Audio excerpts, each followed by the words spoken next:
Muy buenos días a todos y todas, bienvenidos, bienvenidas a una clase más de Biología y Geología de primero de la ESO.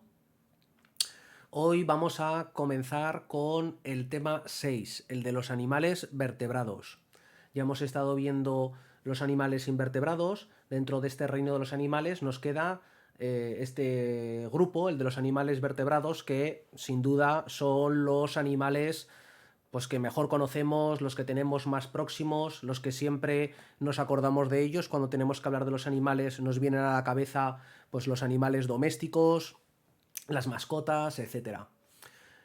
Entonces, pues bueno, es un tema muy interesante que yo creo que a todos os gustará.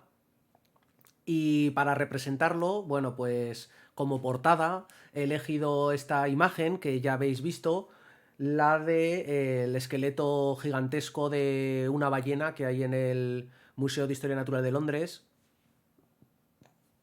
para representar de alguna manera pues las características o la característica más importante de los animales vertebrados, que es sin duda, como veremos, la presencia de una columna vertebral que aquí se ve muy bien. Como veis, bueno, pues este es un edificio que es muy chulo. Si tenéis oportunidad alguna vez de verlo, pues merece la pena. Además es gratis la entrada.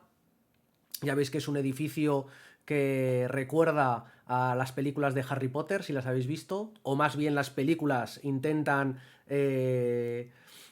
copiar esta estética, este tipo de edificios.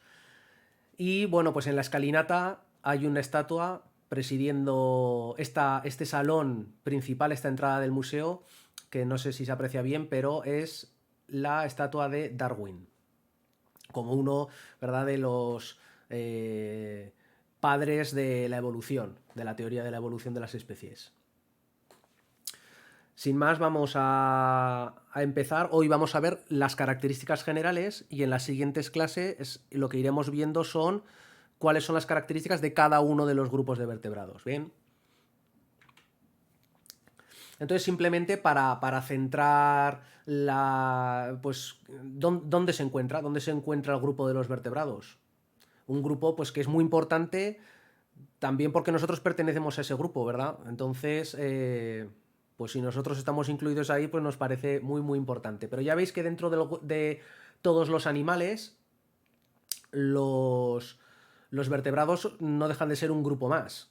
Y ya hemos visto que la diversidad y el número de individuos de otros invertebrados, como pueden ser los artrópodos, pues es muchísimo más grande y diversa que la de los vertebrados, que representaría una parte mucho más pequeña.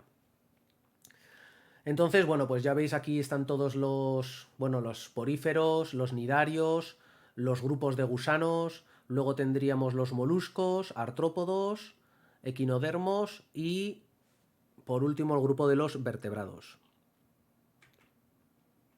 Bueno, aquí ya os presento algunas de las características más importantes del reino de los animales, ¿no? Que ya tenéis que saber todos, que son eucariotas, pluricelulares, heterótrofos y, bueno, la reproducción que puede ser sexual. Todos tienen reproducción sexual, pero algunos también, como ya habéis visto, tienen reproducción asexual. Un poco dentro de la evolución, como hemos mencionado a Darwin, ¿verdad? Pues vamos a ver un poco situarnos dentro de la historia de cómo han ido surgiendo las distintas especies, dónde se encuentran los animales vertebrados. Entonces, en este esquema, esto es como un esquema en árbol, donde aparecería el primer vertebrado, no sé si se puede ver aquí, este sería el primer pez muy primitivo. Bueno, pues este primer pez, o estos primeros vertebrados, aparecerían, pues, según dice este esquema, en torno al Cámbrico, pero realmente los restos de peces, pues, más antiguos y más famosos que se conocen, pues suele decirse del Silúrico, ¿no? Que los peces, como los conocemos, pues aparecen en esta época, pues hace pues más de 400 millones de años. Bueno, pues al principio, pues ya veis, los peces serían muy distintos a los actuales, no tendrían mandíbulas. De hecho, hay un tipo de pez muy primitivo que ha llegado hasta nuestros días que carece de mandíbulas, que sería el grupo de las lampreas. Luego, bueno, pues aparecerían distintos tipos de peces, aparecerían los peces óseos y aparecerían los peces cartilaginosos. Los peces cartilaginosos son pues el grupo de los tiburones, que ha ido evolucionando desde estos primitivos peces cartilaginosos hasta nuestros días. Y luego, pues bueno, tenemos los primeros peces óseos que son al final del Silúrico, que serían, bueno, pues el resto de peces así conocidos, ¿verdad? Pues como los salmones y las truchas o los atunes. Bien.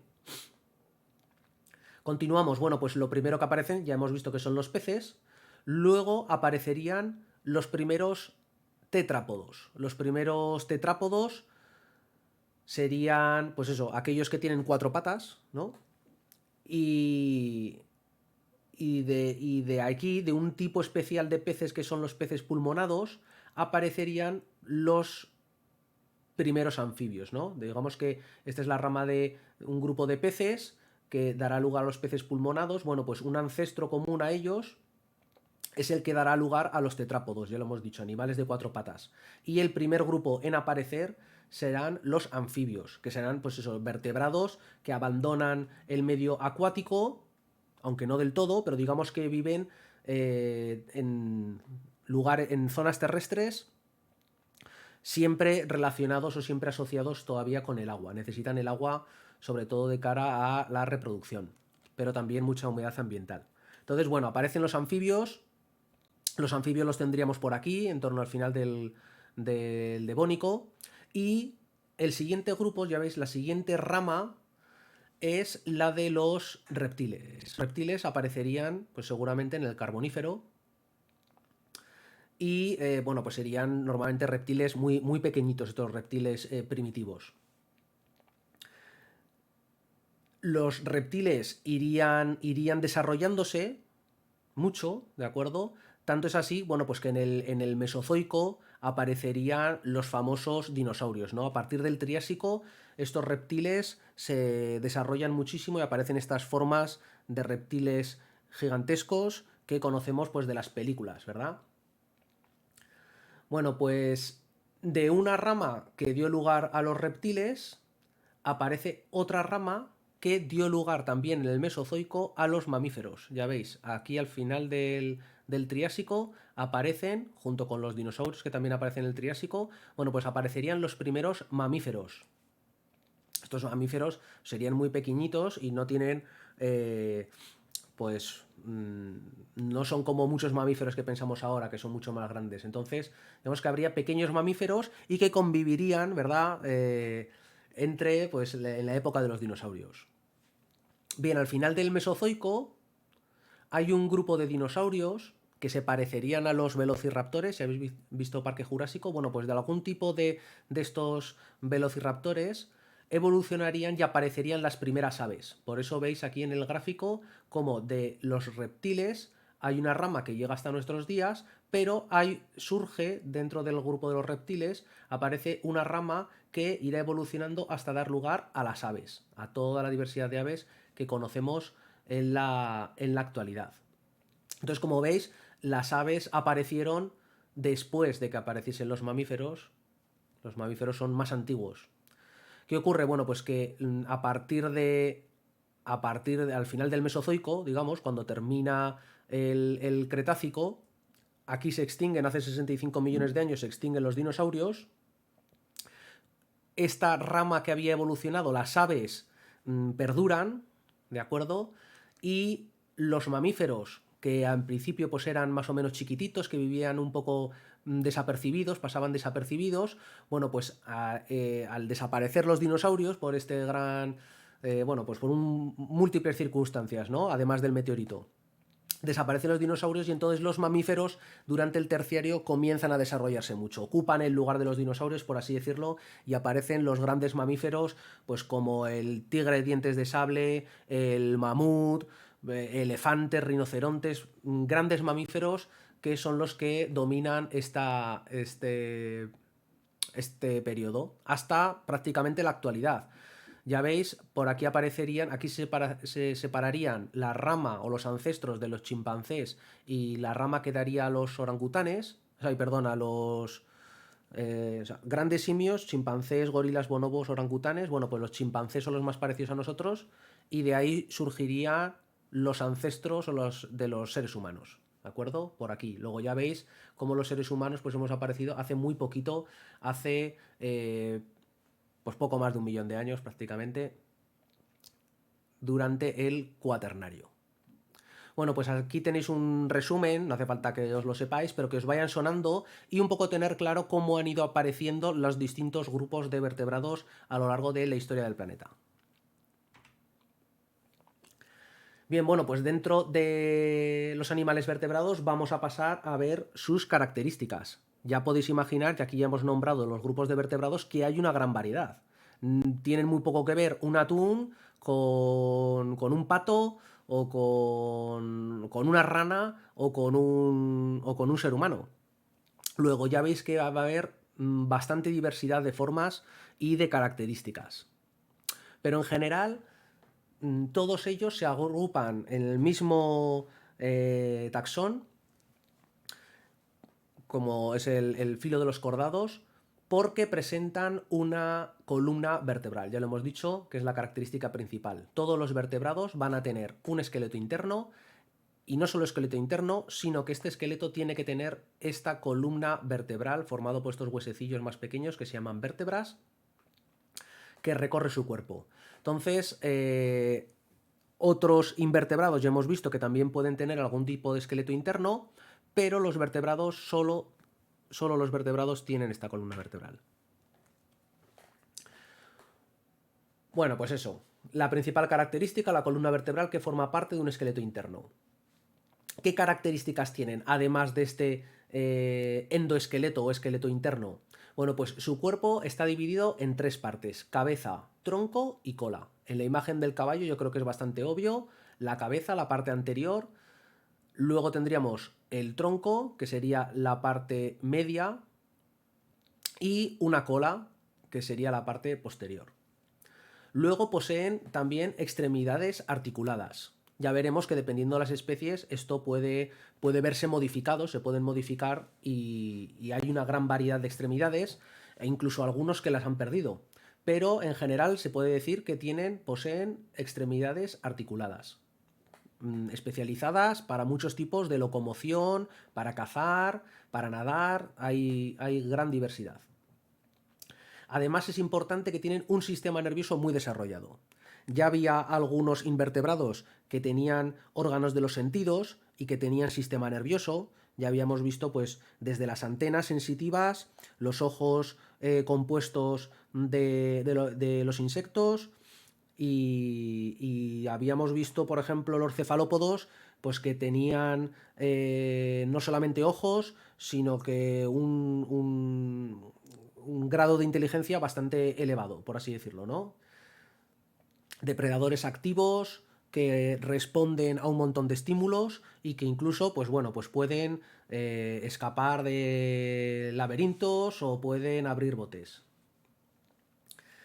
Y luego otra característica que también es muy evidente es que presentan todos simetría bilateral.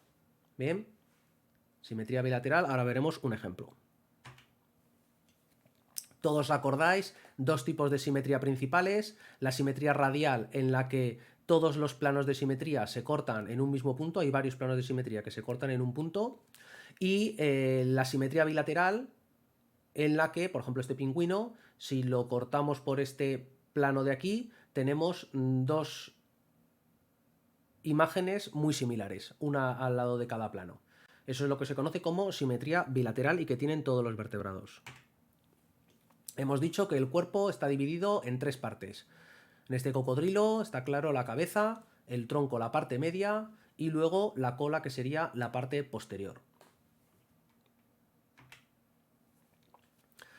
Hemos dicho que tienen todos células eucariotas animales, que son pluricelulares y que tienen tejidos y órganos. El esqueleto, para hablar del esqueleto interno, bueno, pues decir que La función principal del esqueleto es la de sujetar el propio cuerpo, proteger también los órganos internos, que muchas veces, bueno, pues son delicados y esto les protege de, pues, golpes, depredadores, etcétera. Y además forma parte del aparato locomotor. Junto con los músculos, el esqueleto y las articulaciones de los huesos va a permitir a los animales vertebrados, pues, el poder moverse, el desplazarse libremente.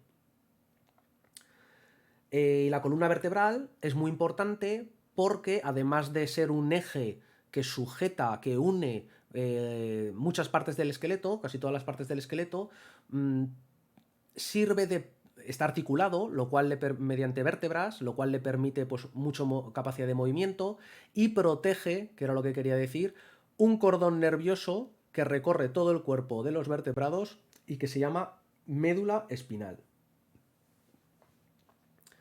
Respecto a estas partes de cabeza, tronco y cola, extremidades, etcétera, ya hemos dicho que algunos pueden perderla. No todos los animales vertebrados, por ejemplo, tienen cola. Algunos la han perdido.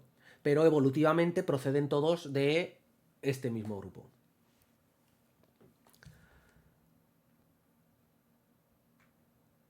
Este es un ejemplo de, bueno, pues un perro y su sistema nervioso. Hemos dicho que una de las características principales es que tienen un sistema nervioso muy desarrollado. Este sistema está compuesto por un encéfalo, ¿vale? El cerebro sería una parte del encéfalo, y que está normalmente en la parte anterior, en la cabeza, protegido por un cráneo, por unos huesos, ¿verdad? Que protegen precisamente este encéfalo. Luego tendríamos un cordón nervioso que está conectado con el encéfalo y que recorre todo el dorso, toda la espalda, por así decirlo, recorre todo el cuerpo del animal. Este cordón nervioso es la médula espinal y tiene, pues, multitud de funciones, es una parte esencial del sistema nervioso de los animales, y de él surgen un montón de ramificaciones o nervios que conectan todos los órganos de los sentidos y conectan los músculos para poder emitir una respuesta.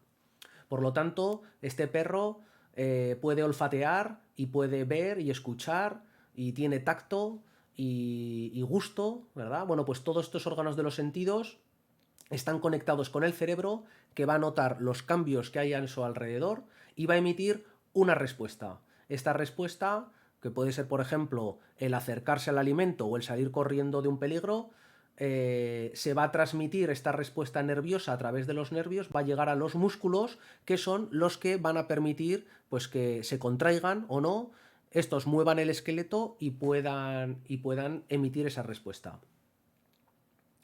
Esto explicado así muy, muy rápidamente, ¿verdad? Pero bueno, esta es la idea. Y tiene una gran sensibilidad. De los animales, todos los animales tienen órganos de los sentidos muy desarrollados, tienen tacto, muchos tienen olfato, tienen incluso mucho más desarrollados que los seres humanos. Hay aves, hay peces que ven mucho mejor que nosotros.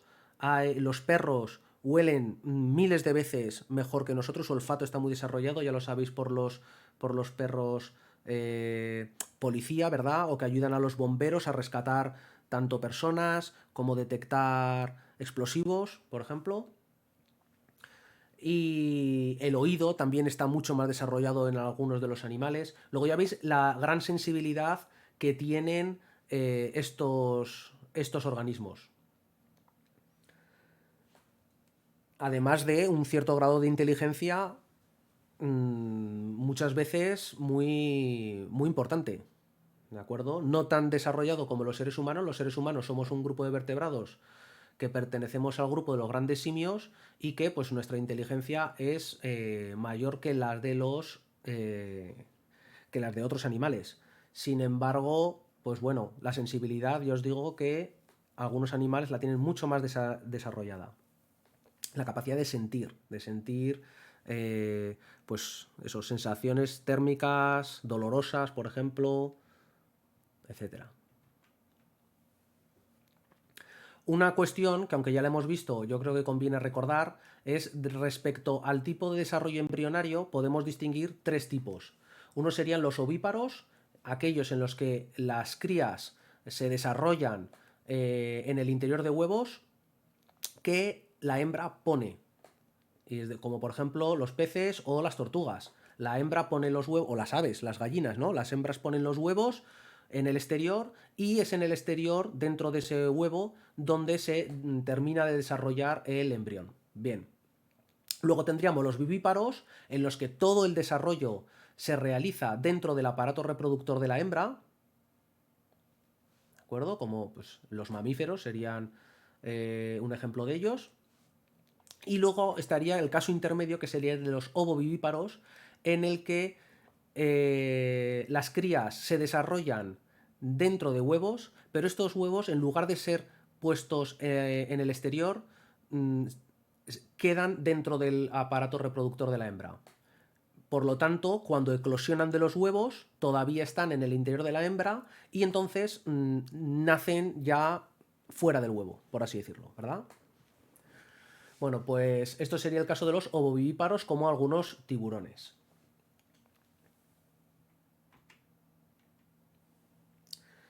En el libro también, bueno, tenéis ejemplos sobre distintos tipos de articulaciones que pueden tener los distintos animales vertebrados. Pues ya veis que hay una gran diversidad, desde aletas de los peces a patas, como pueden tener los reptiles ¿no? Ese cocodrilo o el perro, pues tienen patas. Sin embargo, las aves pues han desarrollado alas en las extremidades anteriores.